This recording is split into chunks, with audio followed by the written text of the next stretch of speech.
할렐루야. 아멘. 우리 사랑하는 DYC 식구들 모두 한 주도 승리하고 즐거운 한 주간 보내셨나요? 네. 예, 우리 또 줌으로 함께 예배하시는 분들도 요즘 또 다시 카메라를 닫으시더라고요. 카메라를 조금씩 여시고, 그래서 우리 함께 얼굴과 얼굴을 대해서 그렇게 예배할 수 있으면 좋겠습니다. 우리는요, 지난주까지 창조론 시리즈 말씀을 통해서 하나님께서 우리의 창조주이심에 대해서 깨닫고 인정하고 고백하는 그 믿음을 심고 다지는 그런 시간들을 가졌습니다. 그 창조주 하나님께서 지금 여러분들의 삶의 주인이 되어 계신가요? 아멘. 우리가 방금도 찬양을 드리고 하나님을 높였는데 그렇게 왕으로 자정하시고 통치하고 계신가요? 여러분들의 삶의 주도권은 지금 누가 가지고 계신가요? 예, 한 예화가 있습니다. 어떤 세탁소에 새 옷걸이가 들어오게 되었답니다. 갓 들어온 새 옷걸이에게 그 혼 옷걸이가 당부 한마디를 했습니다. 너는 이곳에서 네가 옷걸이라는 사실을 한시도 잊지 말거라 하고 이렇게 당부를 했어요. 그러니까 새 옷걸이가 아니 옷걸이가 옷걸이라는 걸 잊을 리가 있나요? 왜 그런 당부를 하세요? 라고 이렇게 되물었답니다.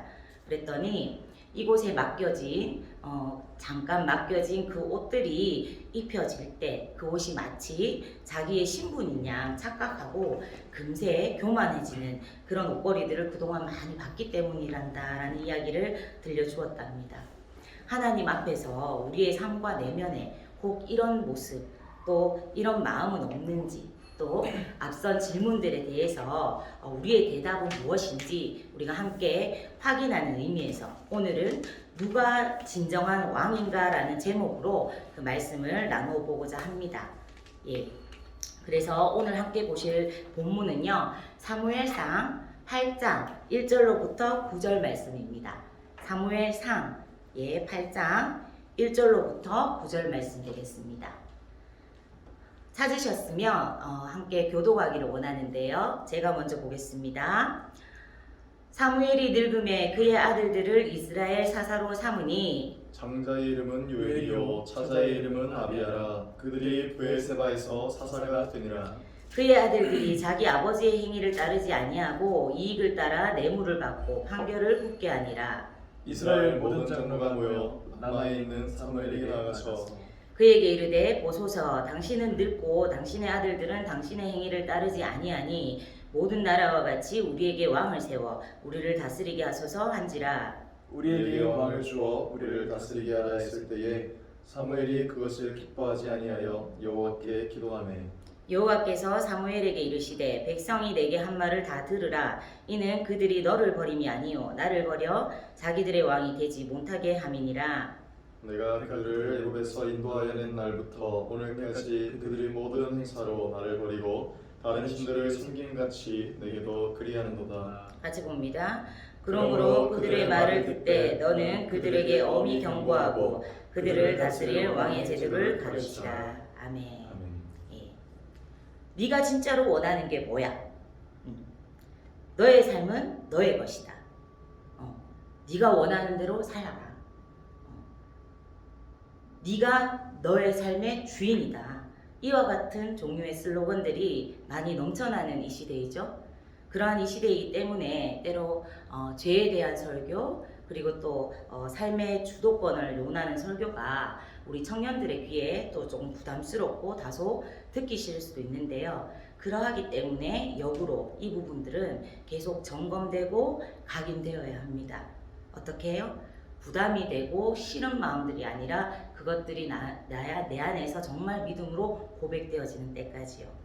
내가 내 삶의 왕이 될 수 없는 이유, 우리에게는 진정한 왕이 계시기 때문이죠. 이 시간에 우리 그 왕을 삶에 모셔드리는 그 시간이, 이 말씀을 듣는 시간이 되기를 소망하면서 말씀으로 들어가 보겠습니다.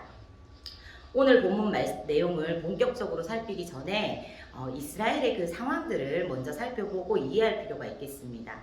출애굽 이후에 가나안 땅에 정착한 이스라엘 백성들은요, 우리가 잘 알듯이 여호수아가 죽고 사무엘이 등장하기까지 사사의 시대를 보냅니다. 하나님은 12지파별로 각각의 지역마다 그 사사들을 세워서 그들로 하여금 이스라엘을 다스려 나가도록 했습니다. 사사들은요, 그 백성들의 옳고 그름을 판단하는 그런 어떤 재판장의 역할도 하고, 또 이방 민족들의 손에서 백성들을 지키는 군사, 지도자의 역할도 했습니다. 그런데 사사 시대의 그 막바지에 이르러서 이스라엘은 지금까지 경험하지 못한 아주 큰 위기를 만나게 됩니다. 그것은 바로 그 블레셋이라는 강력한 이방 민족의 위협이었어요. 블레셋 이 민족의 위협은요, 이스라엘 12지파 전부의 생존을 위협하는 그 커다란 위협이었습니다. 이스라엘 민족 모두가 힘을 합쳐서 함께 대응해야만 그 자신들을 지킬 수 있는 민족 전체의 그 어떤 사활이 걸린 중대한 일이었죠. 블레셋이라는 이방 민족이 이스라엘에 이렇게 쳐들어오면 이스라엘 12지파는요, 이 소식을 듣고 각 지파별로 그렇게 군인들을 파송하고 연합군들을 형성해서 블레셋하고 그렇게 싸우게를 했습니다. 그런데 이렇게 매번 지파별로 사람을 보내서 전쟁을 알리고 또 그렇게 군사를 모집해서 연합군으로 재편성하고 이런 어떤 일련의 과정들이 매우 시간도 많이 걸리고 효율적이지를 못했습니다. 효과적으로 적의 침입에 대비하기가 어려웠던 것이죠. 예, 당시의 이방 민족들은 이미 왕을 중심으로 강력한 그런 어떤 왕권 정치를 행하고 있었습니다. 그래서 이스라엘도 이방 민족의 침입을 막으려면 사사 시대의 이 연합 관계만 가지고는 어렵겠다, 그런 생각을 가지게 되었던 거죠. 이스라엘로서는 분명히 새로운 시대가 필요했던 겁니다. 그래서 이스라엘 백성들은 자기들에게도 왕을 세워달라 하는 이런 새로운 변화를 하나님께 주장을 하게 됩니다. 강력한 그 왕을 뽑아서 그 왕이 이스라엘 전체를 이끌어가기를 원했던 것이죠. 예, 이렇듯 사사시대에서 왕정시대로 넘어가는 과도기적인 이 시기에 마지막 사사이기도 하고 첫 번째 선지자이기도 한 누구요? 사무엘이 새로운 시대를 이렇게 열어갈 준비를 하는 그런 자리에 있게 되었습니다. 그러나 새로운 시대를 열어감에 있어서 많은 위험과 그 위기의 요소들이 그 이스라엘 백성 그들에게서 발견이 됩니다. 그것은 바로 하나님의 생각과 뜻 가운데서 이렇게 새 시대를 향해 가는 것이 아니라 인간의 뜻과 그 생각 아래서 이 일이 진행되어져 갔다라는 것입니다. 하나님의 생각과 뜻에 의해서 왕이 세워지는 것이 아니고 인간의 필요에 의해서 왕이 세워지기를 그 이스라엘이 원했던 거예요. 아담과 하와가 창조 세계를 다스릴 책임과 특권을 부여받았지만 선악과를 바라보면서 그들의 왕은 창조주 하나님이신 것들을 기억해야 했던 것처럼 이스라엘도 눈에 그 보이는 인간왕이 아닌 자신들의 진정한 보호자이고 또 왕 되시는 분은 하나님 한 분뿐이심을 잊지 말아야 했습니다. 그들은 왕을 통해서 자신들 스스로 국력을 키우고 또 군사력을 강화하는 것보다 끝까지 하나님께서 영광 받으시도록 하는 것이 가장 중요했어요. 하나님의 뜻이 또 그 하나님의 통치가 잘 실현될 수 있도록 하나님의 말씀을 잘 듣고 그대로 순종하는 것이 이스라엘을 향한 하나님의 뜻이었고 그들에게 맡겨주신 가장 중요한 임무였습니다. 그러나 그들은 그것을 망각하고 급기야 인간왕을 요구하게 이릅니다. 오늘 본문은요, 이스라엘 백성들이 왕을 요구하게 된 그 구체적인 배경에 대해서 이야기를 하고 있습니다. 사무엘이 이스라엘의 지도자로 있을 때 그의 아들들도요, 아버지를 도와서 이스라엘 지도자의 위치에 있었습니다. 그런데 우리가 본문에서 본 것처럼 그들은 아버지 그 사무엘의 올바른 모습을 본받지 않고 이익을 따라서 뇌물을 받고 또 판결을 굽게 하는 그런 행위들을 자행하고 있었어요. 백성들은요, 그런 모습들에 의해서 불만이 쌓여가고 또 더불어서 이 사무엘도 나이를 먹고 또 점점 늙어가면서 쇠약해져 가고 있는 그런 상황인지라 앞으로 이스라엘을 그 민족을 이끌 올바른 지도자가 부재할 것들에 대해서 그 불안을 느끼기 시작했습니다. 그래서 이스라엘 백성들은 사무엘에게 왕을 세워주십시오 하고 이렇게 요구하게 된 것입니다. 본문 5절을 다시 한번 보시겠습니다.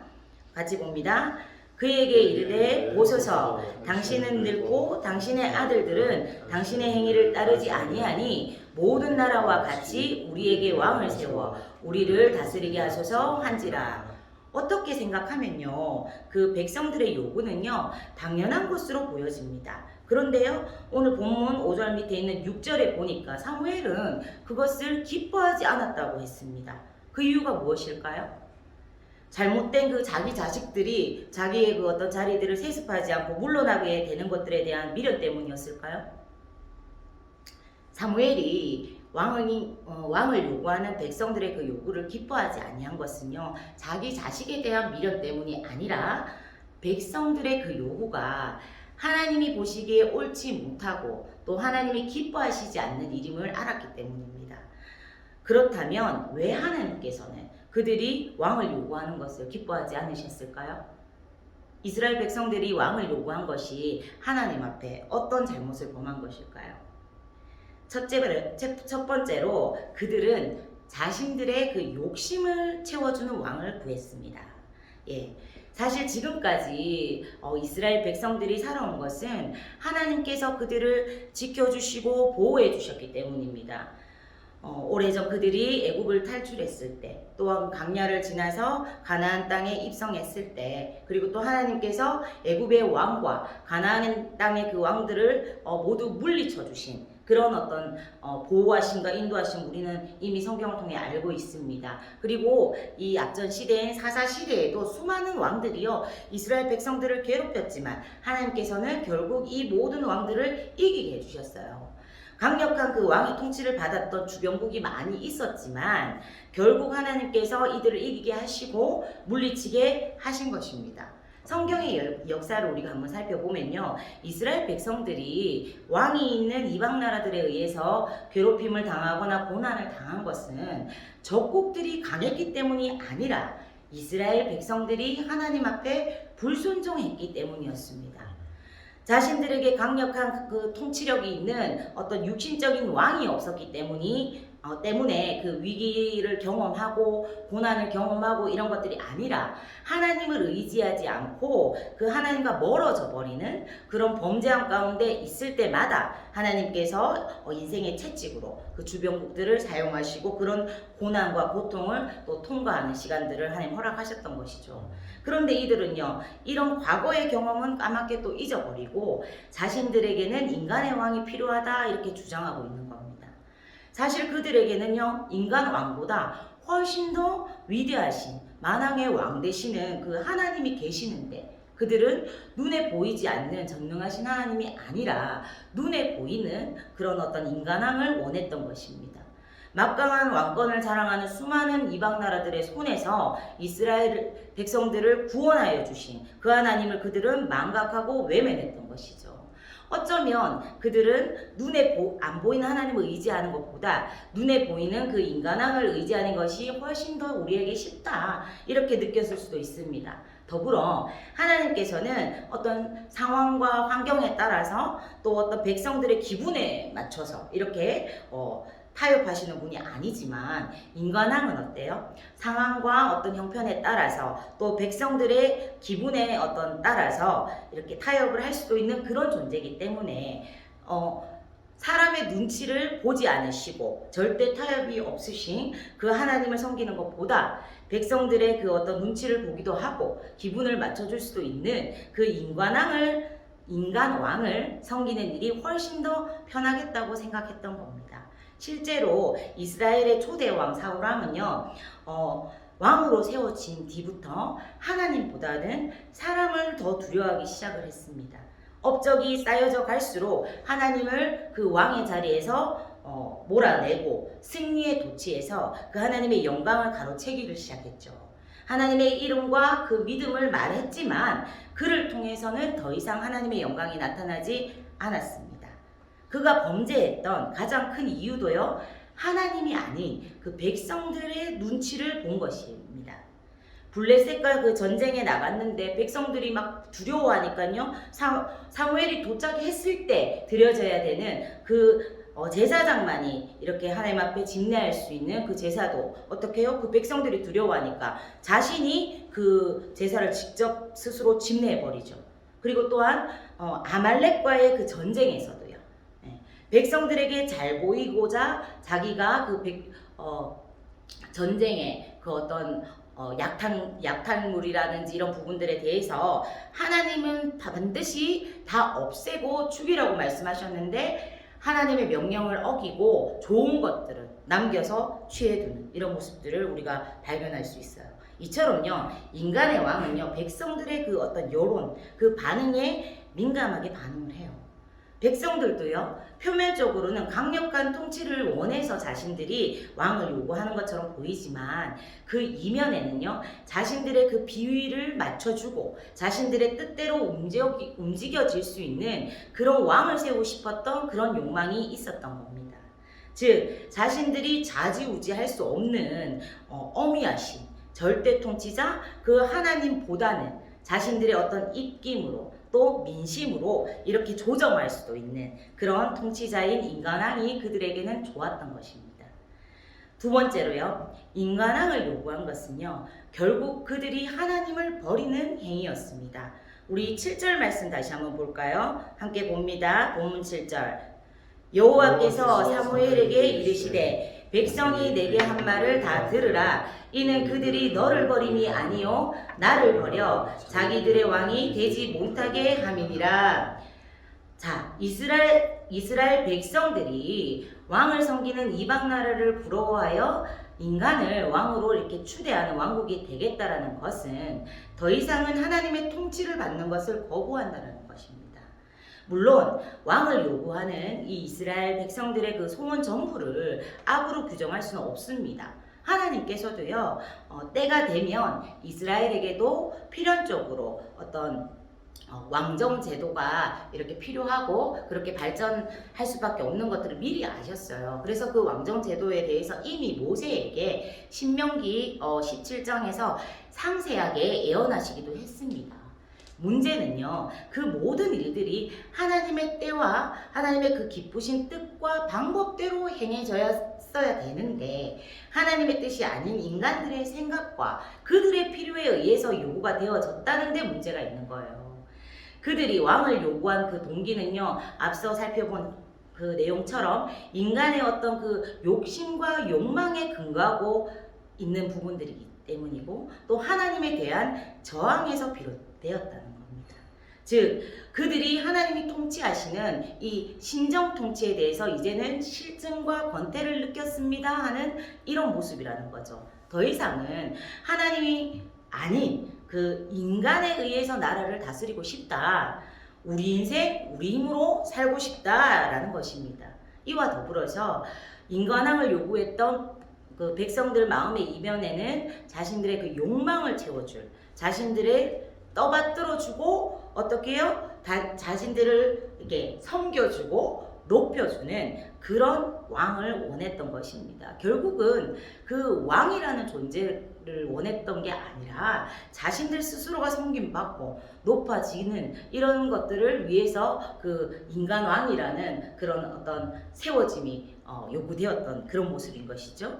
하나님께서는요, 이들의 그 허무맹랑한 그 동기들을 먼저 아시고 사무엘을 통해서 인간왕을 세우면 너희 백성들이 짊어져야 할 무거운 고역과 세금에 대한 이야기들을 전하게 하시고 미리 경고해 주셨습니다. 백성들이 왕의 통치를 받는 이방 나라들을 지금은 부러워하고 있지만 실제로 그 백성들이 왕을 세우게 됐을 때 그 왕권 유지를 위해서 너희의 아들들과 딸들이 징집되어져야 된다. 그리고 많은 세금을 내야 된다. 또 부역을 해야 된다. 많은 짐을 져야 한다 하는 부분들에 대해서 우리 오늘 보진 않았지만 8장 11절로부터 17절에 이르기까지 그것들에 대해서 경고해 주시는 말씀을 주셨어요. 그러나 이미 하나님에게서 마음이 떠난 이스라엘 백성들은 그 경고의 말씀에 귀담아 듣지 않고요, 이방 사람들처럼 그래도 우리에게 왕을 달라고 요청을 합니다. 하나님은요, 그 같은 이스라엘 백성들의 요구를 더 이상 거절하지 않으시고 들어주라고 명하셨습니다. 이렇듯 하나님께서 그 왕을 요구하는 그 백성들의 주장을 기뻐하지 않으셨는데 왜 그들의 요구에 응답해 주셨을까요? 왜 하나님은 그들이 잘못된 요구를 하는 것들을 끝까지 거절하지 않고 들어주셨을까요? 그것은요, 하나님의 깊은 섭리에 의해서입니다.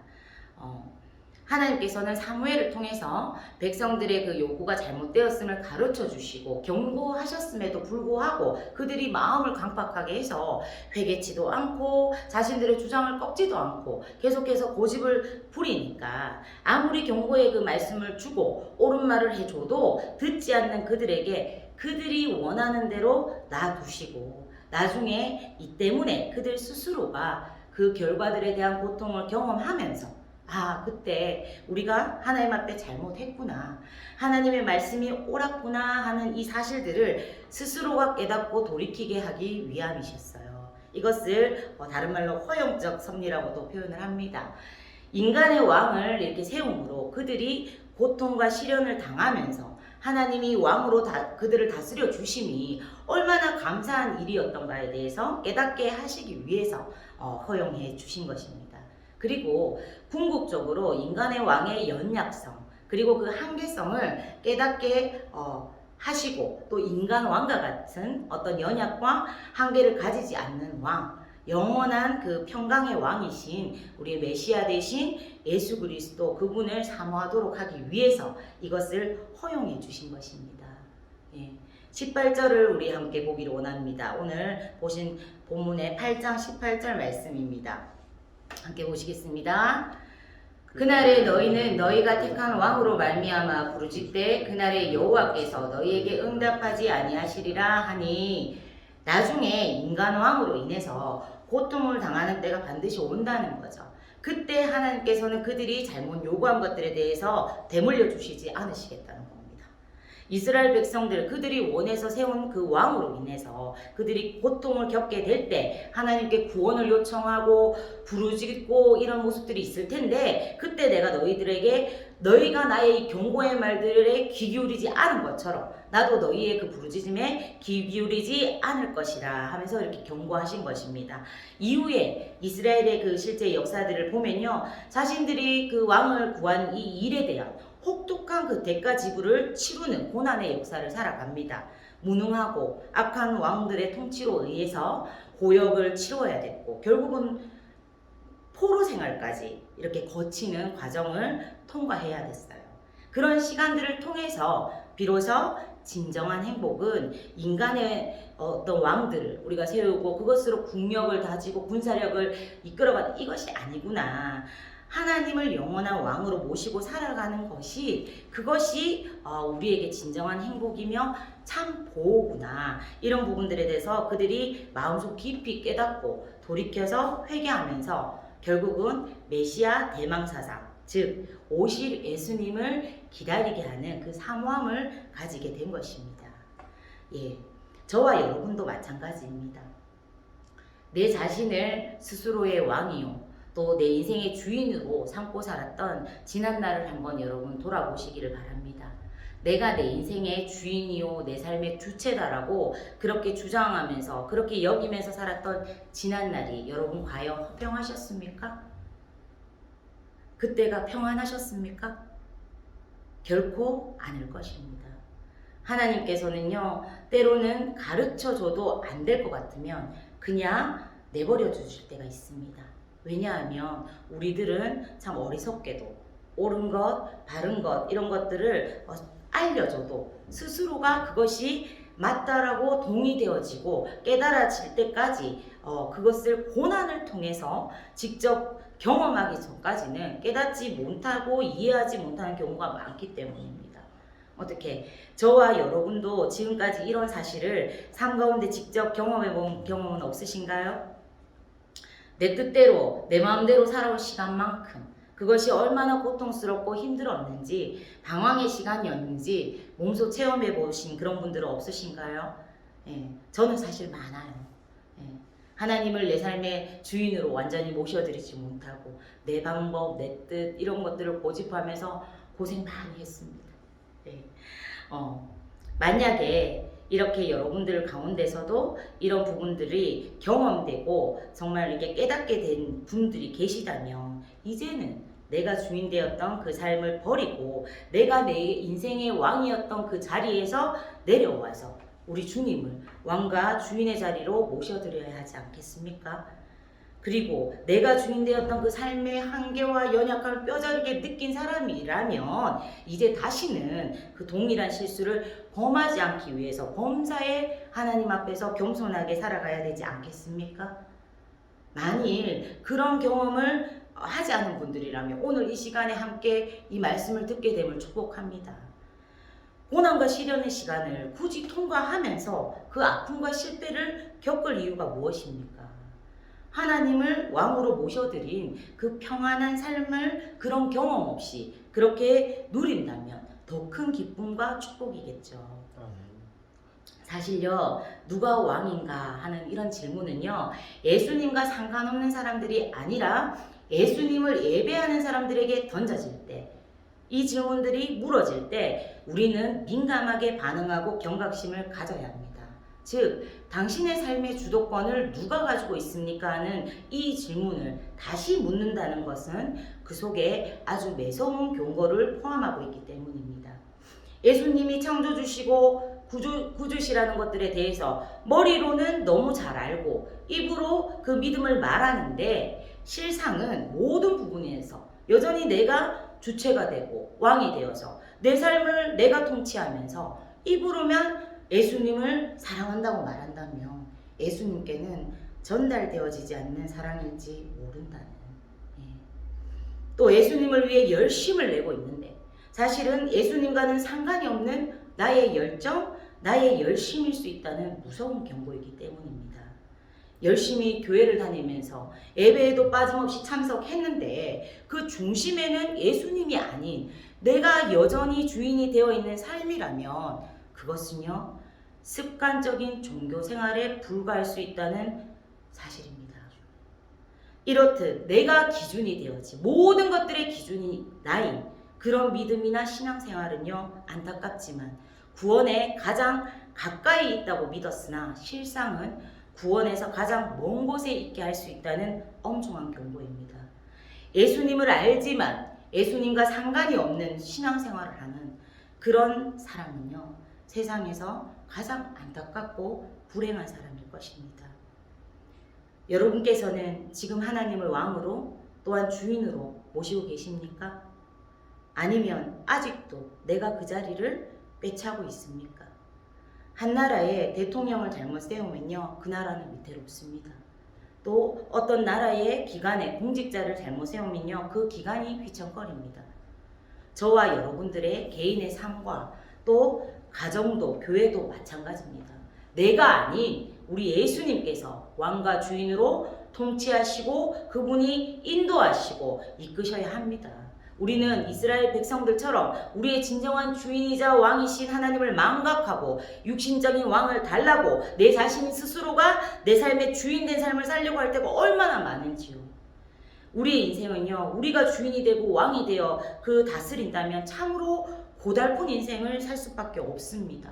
시편 90편 10절에서는요, 우리의 연수가 70이요 강건하면 80이라도 그 연수의 자랑은 수고와 슬픔뿐이요 신속이가니 우리가 날아가나이다 라고 그 인생에 대해서 묘사합니다. 길어야 100년도 못 사는 인생에 내가 주인이 되어서 살아가는 삶은요, 수고와 슬픔뿐이며 어느새 순식간에 지나간다는 것이죠. 그래서 진짜 왕을 모셔드리고 그 인도하심과 그 보호하심 속에 살아가는 것이 짧은 인생을 평안하게 사는 비법입니다. 세상의 군왕들은요, 자기 권력을 유지하기 위해서 백성들을 전쟁터에 보내어 죽이고 또 많은 세금을 거두어서 자신의 부귀영화를 누립니다. 지금은 왕권 시대가 아니지만 이 시대의 기득권자들의 행태를 보아도 그렇습니다. 그러나 우리의 영원하신 왕인 예수님은 완전히 다르십니다. 그분은요, 우리를 위해서 친히 하늘의 왕자도 버리시고 낮고 천한 인간의 몸을 입고 이 땅에 오셨습니다. 그리고 스스로 그 모든 질고를 지시고 가난해지셨고 낮아지셨어요. 그리고 그분은 백성들의 죄를 대신해서 자신의 그 목숨을 내어놓으시기까지 우리를 사랑하신 사랑의 왕이십니다. 우리 위에 군림하시고 그렇게 우리를 억압하시는 왕이 아니시고 우리를 사랑으로 다스려 주시고 은혜로 통치해 주시는 진정한 왕이십니다. 그리고 그분은요, 마지막 때에 우리를 천국으로까지 인도하셔서 당신과 함께 그 왕노릇하면서 함께 천국에서 왕노릇하게 하실 우리의 영혼까지 책임져 주시는 그 완벽하게 책임져 주시는 영원한 영광의 왕이십니다. 할렐루야. 제 기억 속에요, 어릴 때 많이 사용했던 전도지에 보면요, 마음속에 의자 하나가 놓여져 있는 그런 그림이 있습니다. 그 전도지예요. 내 삶의 주인이 앉는 의자입니다. 나라는 그 존재가 앉아있던 그 자리 위에 내가 내려오고 그 중심에 예수님을 모신 것이 거듭남이다. 그리고 즉 영원한 생명을 누리는 삶이다 라고 우리는 고백했고 전했습니다. 생각해 보니까요, 그때가 그런 전도지를 들고 너도 나도 구령의 열정을 가지고 뜨겁게 전도하던 그 시절이 한국교회의 부흥기가 아니었나 싶습니다. 그렇습니다. 우리 삶의 부흥도요, 우리의 창조주이시며 구원자 되시는 예수님께서 우리의 왕으로 통치해 주시는 그런 삶이신 줄 믿습니다. 여러분들은 지금 어떤 존재를 진정한 왕과 주인 삼아 섬기기를 원하십니까? 내 자신이십니까? 돈, 명예, 성공이십니까? 하나님께서는요, 여러분들의 삶에 지금 어떤 존재로 존재하고 계십니까? 혹 내 소원을 들어주는 마술램프의 지니처럼, 마치 종처럼 내가 필요할 때 불러내는 그런 존재로 존재하고 계시진 않으신가요? 혹 내가 필요할 때, 급할 때만 찾는 헬퍼처럼 그렇게 존재하고 계시진 않으신가요? 아니면 늘 손님처럼 존재하고 계시진 않으신가요? 여러분, 이 시간 우리가 기억하길 원합니다. 하나님은 우리의 왕이십니다. 종이나 헬퍼나 손님이 아니라 왕이십니다. 이제 우리는 모든 교만과 오만과 고집으로 내가 왕이 되어 앉아있던 나의 왕자에서 내려와서 나의 왕관을 벗어서 만왕의 왕 되시는 그 예수 그리스도를 나의 왕으로, 가정과 교회의 왕과 주인으로 모셔드리고 반겨드리고 받들어드려야 됩니다. 내 자신이나 세상의 다른 것들이 왕이 되어서 그것에 내가 오히려 종로로 다느라고 고생과 괴로움의 그 인생을 사는 것이 아니라 이제 진정한 왕이신 주님의 통치 아래서 그분이 이끄시는 참된 평화와 그 안식의 삶으로 들어가서 그 축복된 삶을 경험하고 누리며 살아가는 우리 DYC의 모든 예배자들이 되시기를 간절히 축원합니다. 아멘. 그런 의미에서 우리 DYC 이 교회의 주인은 하나님이십니다. 아멘. 우리 이 시간에 들은 말씀을 기억하시면서 하나님, 그렇습니다. 정말 우리 삶의 최고의 통치자, 또 우리를 영원부터 영원까지 인도해 주시는 영원한 그 통치자 되시는 그 하나님은 우리의 영광의 왕이십니다라고 여러분들의 심령에, 여러분들의 삶의, 가정의, 교회에 오늘 이 시간 그분을 영광의 왕으로 모셔드리면서 우리의 왕자에서 내려와서 우리의 왕관을 벗어서 그분께 내어드릴 수 있는 결단이 있는 오늘 이 시간이기를 소망합니다. 우리 이 시간 들으신 말씀 기억하시면서 당신은 영광의 왕 함께 찬양하실 때 정말 믿음으로 고백하고 선포하기를 원해요. 주님, 당신은 영광의 왕이십니다. 주님, 당신은 나의 주인이십니다. 아멘. 함께 찬양합니다. 가사를 나의 신앙의 고백으로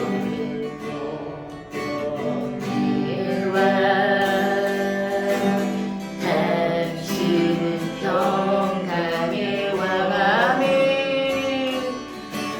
당신은 하늘과 땅의 주, 당신은 정의의 아들.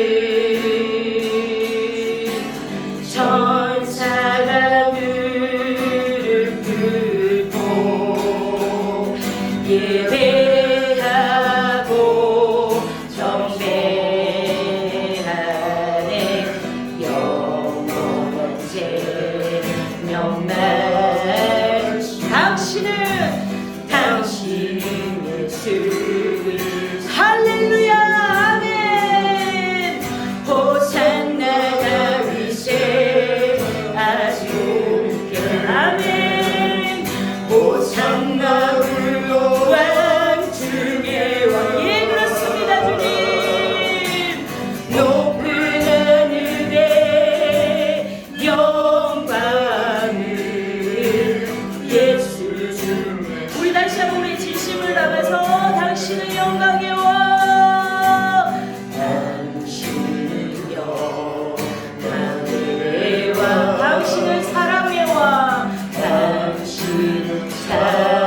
이 시간 믿음으로 선포하세요.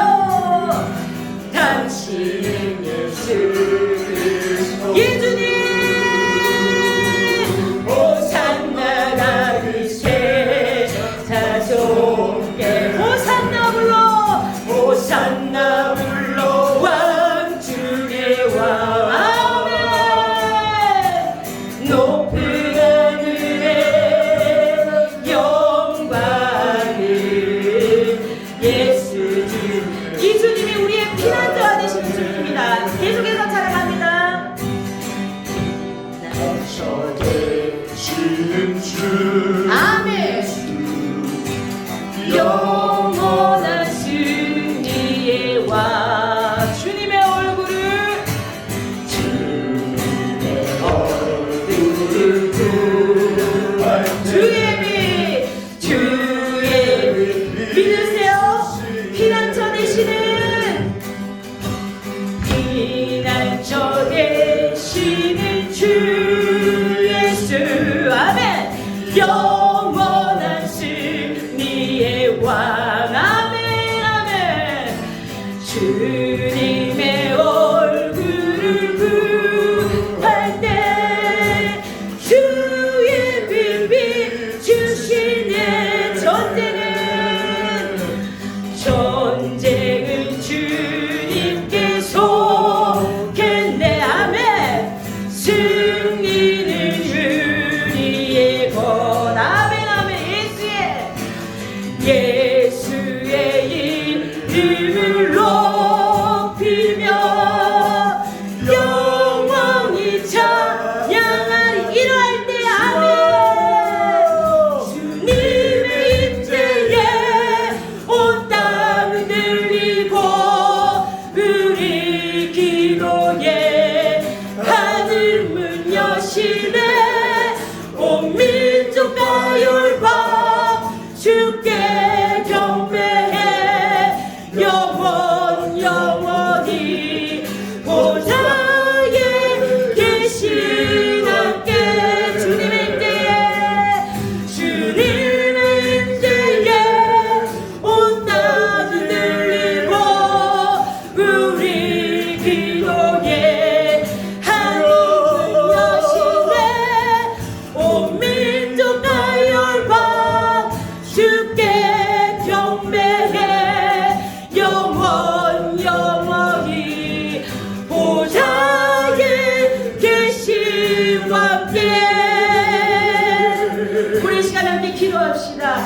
그렇습니다. 주님, 그 주님이 나의 삶을 뚫고 들어오셔서 나의 왕이 되어주시고 나의 주인이 되어주셔서 내 삶을 통치하실 때 이 세상 가운데서, 세상과의 전쟁에서 승리는 나의 것이 될 수 있습니다. 주님의 임재에 온 땅을 들리고 우리 기도에 하늘 문을 여시는 그 하나님 앞에 이 시간 우리 전심으로 주여 한번 외치면서 그 왕을 우리의 삶으로 불러들이시는 그 은혜를 아버지 앞에 구합니다. 이 시간 주여 한번 주여 한번 부르고 기도합니다.